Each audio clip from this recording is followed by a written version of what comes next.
D'accord, ouais, justement, tu nous en parles des hautes doses de vitamine D. Et est-ce que tu peux nous expliquer pourquoi certaines personnes n'arrivent pas à faire monter leur taux de vitamine D malgré une prise conséquente? Alors, malgré une prise de vitamine D, disons à 5000, voire même plus, parce qu'il y en a qui prescrivent plus. Et donc, ce qui fait que ça ne monte pas, il y a plusieurs raisons à cela. Il faut aussi comprendre un petit peu comment fonctionne la voie métabolique de la vitamine D. On va parler un petit peu de l'absorption de la vitamine D quand la vitamine D est ingérée, comme on a dit, autour d'un repas, etc. Donc, c'est absorbé. Et donc, après cette absorption, on a une protéine qui va intervenir, qui est la VDBP, qui est la vitamine D binding protein, ou la protéine de liaison à la vitamine D. Et donc, cette VDBP va transporter la vitamine D dans les tissus, et notamment dans le tissu adipeux, pour que ce soit stocké.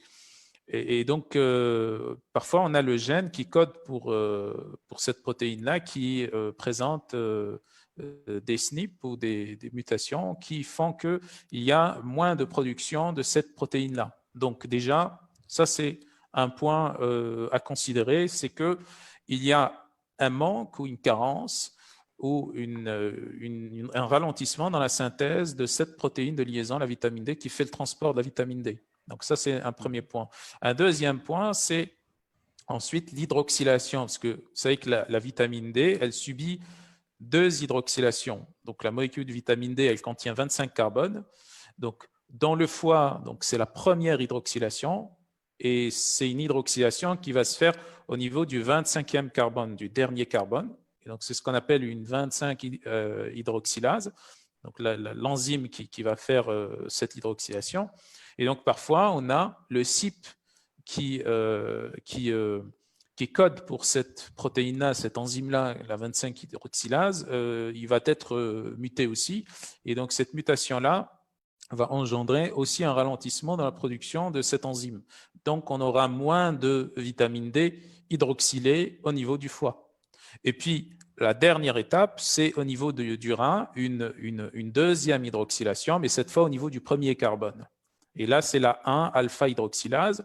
Et on a aussi un autre CYP, une autre enzyme qui va coder pour un autre gène plutôt, qui va coder pour cette enzyme. Et si on a également un SNP sur ce gène-là, on aura moins d'enzymes 1-alpha-hydroxylase et donc moins d'hydroxylation, de deuxième hydroxylation. Et ensuite, donc, comme dernière étape, on a le gène qui code pour le récepteur de la vitamine D.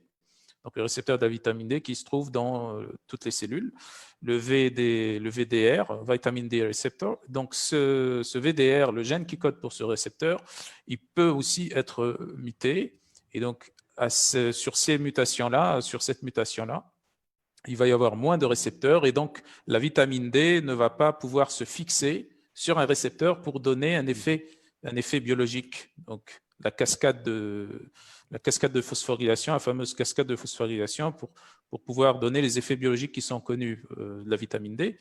Et donc, vous comprenez qu'on a plusieurs enzymes et protéines qui interviennent dans le métabolisme de la vitamine D. Et si on a des mutations, une ou plusieurs endroits, à ce moment-là, on va avoir tout simplement une diminution dans la conversion de la vitamine D précurseur vers la vitamine D bioactive. Après aussi, il faut considérer autre chose, c'est que le marqueur qu'on mesure en général, c'est la 25 hydroxy vitamine D3, donc la 25 OHD. Donc, donc la 25 OHD, c'est pas la forme bioactive de la vitamine D. C'est une forme qui est immédiatement précurseur à la forme bioactive qui est la 1,25 dihydroxyvitamine D. Donc, qui a subi, donc 1,25, c'est la vitamine D, la molécule qui a subi une première hydroxylation au niveau du foie, une deuxième hydroxylation au niveau du rein, donc la 1,25. Et donc, en général, on mesure la 25 OHD. La 25 OHD est bien entendu corrélée au taux de vitamine D, mais si on a des SNP après donc la 1,25, donc au niveau la 1-alpha-hydroxylase dans le rein ou au niveau du VDR, du récepteur de la vitamine D. Donc, ça peut aussi biaiser les analyses biologiques. Donc, c'est une question complexe. Il faut voir toutes ces choses-là. Il faut tester. Quand on n'a pas d'analyse génétique pour voir là où se situe le problème, il faut tester. Donc, tester, donner certains dosages et puis changer les dosages, etc. Donc, ça, c'est assez complexe, disons, comme protocole. Et il y a des protocoles établis sur ça.